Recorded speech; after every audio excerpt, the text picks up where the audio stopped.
अरे तो हमरे मना कइले पे मनबू हमरा के सुनही के बा बोला का कहत करी घमे घमे काम हमर जोर गइल चाम। अरे कहाँ जरल बा हो करी घमे घमे काम हमर जोर गइल चाम। ले ले ऐता किरमिया गोराए वाला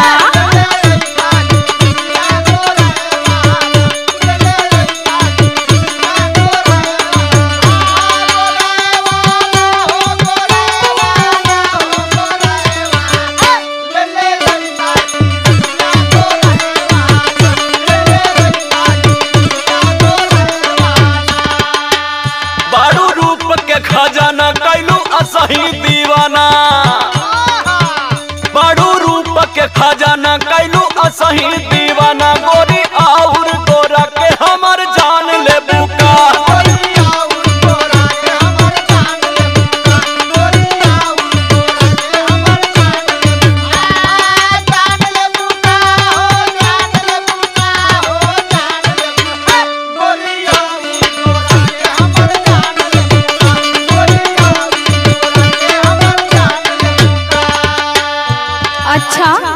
जब लियावे के भला तबे हम गोर तो के लोके लगली। हाँ ऐसे पहले तो कबो ना कहत रहला कि हम गोर हई हम सुंदर हई।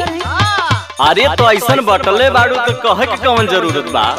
अच्छा कि कंजूसी ना करत रा। अरे नाही हो तोर कसम। और सुना इतने कमी ना बा भाई हम बताओ तनी ना काहे के कंजूसी करत रा। बोला बोला सुनो बोला।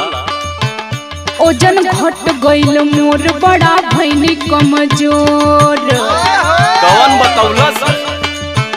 ओजन घट गइल मोर बड़ा भइनी कमजोर। ले ले ऐता कोनो टानिक मोटाए वाला।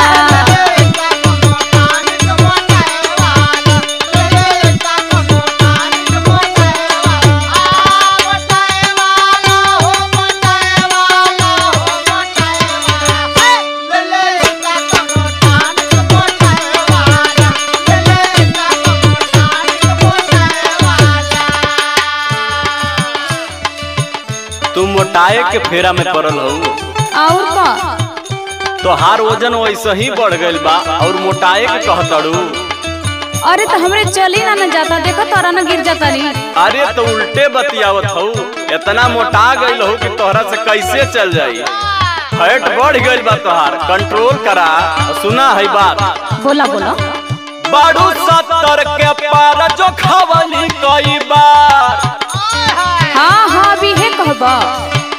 बाड़ू 70 के पार जो खवली कई बार। गोरी और मोटा के हमर जान ले बुका।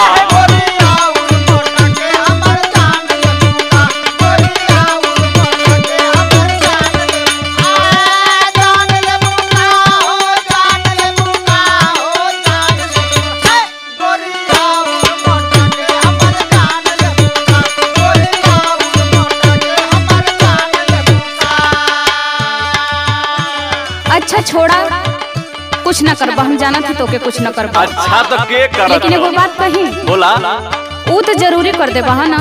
अरे तो हम ही करतानी ना कि गांव जवार करत हो। एगो बतियाला मान भइल पायल पुरान। यो खर्चा बढ़ाउल तू।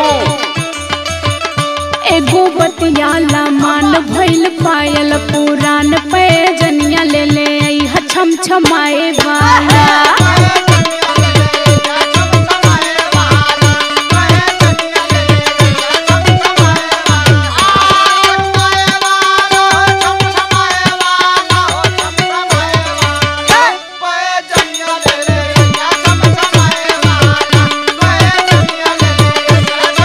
तोहर रूप रंग चाल ढाल वैसे ही जान मारबा।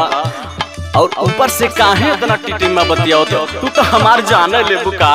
अच्छा तोहर हिरोनी के चाल जिया करेला बेहाल। बहकावा मत। तोहर हिरोनी के चाल जिया करेला बेहाल। पे जनियो